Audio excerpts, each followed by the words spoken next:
नई बहू और गरीब सास। पवित्रा जी की नई बहू ने आज ही घर में प्रवेश किया था। घर में नई बहू के आने से सब बहुत खुश थे। घर में बधाई देने वालों का और नई बहू की मुंह दिखाई करने वालों का तांता लगा था।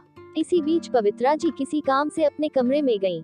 तभी उनकी नजर अपने पति रमाकांत जी की फोटो की ओर गई, जिनकी अभी 2 साल पहले मृत्यु हुई थी। पवित्रा जी जिस काम से आई थी उसे भूलकर अपने पति की फोटो के सामने खड़ी होकर एकटक उन्हें देख रही थी। उनकी आंखों से आंसू गिरने लगे। तभी उनका बेटा अमित आ गया। अमित, माँ क्या बात है, आप रो क्यों रही हो? सब ठीक तो है? पवित्रा जी, नहीं बेटा, कोई बात नहीं, बस तेरे पापा की याद आ गई। वे आज होते तो बात ही कुछ और होती। अमित, हाँ माँ ये बात तो है, पर आप दुखी मत हो, ये सब भगवान के हाथ में है। चलो बाहर, सब आपका इंतजार कर रहे हैं।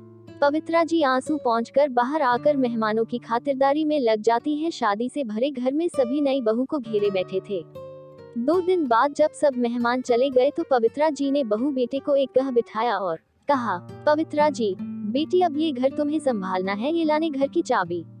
अंजना, मां जी ये चाबी आप मुझे क्यों दे रही हैं? यह आपका घर है, आप संभालिए। अमित, तुमने मां जी को बताया नहीं कि शादी के बाद हम अपने नए लेट में रहेंगे?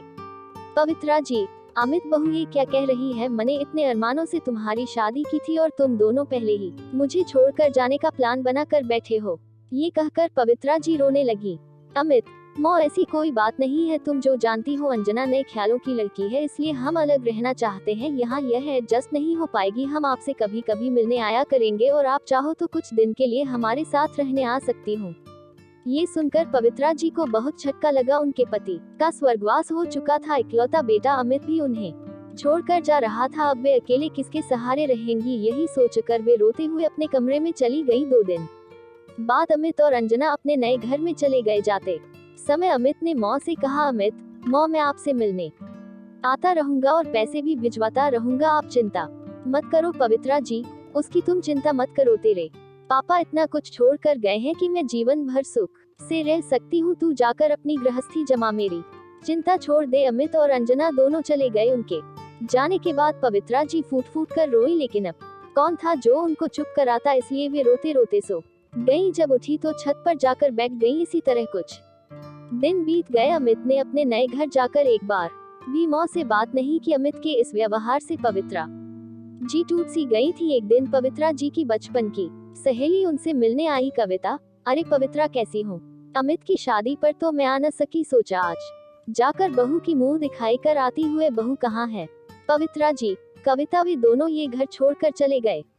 बहू मेरे साथ नहीं रहना चाहती है। ये सुनकर कविता को बहुत गुस्सा आया। उसने कहा, कविता तू चिंता मत कर, मैं हूँ न तेरे साथ। सुन, इस घर को पेनी गेस्ट बना देते हैं, पास ही कॉलेज है, उसके बच्चे यहाँ आकर रहेंगे। उससे तुझे इनकम भी हो जाएगी और तेरा मन भी लगा रहेगा। पवित्रा जी, लेकिन ये सब कैसे होगा? मुझे तो कुछ नहीं आता कविता, मैं काफी दिनों से यही काम कर रही हूँ। तू चिंता मत, मैं सब इंतजाम कर दूंगी। कुछ ही दिन में कविता ने सारा इंतजाम कर दिया। कॉलेज के बच्चे पेइंग गेस्ट की तरह वहाँ रहने लगे।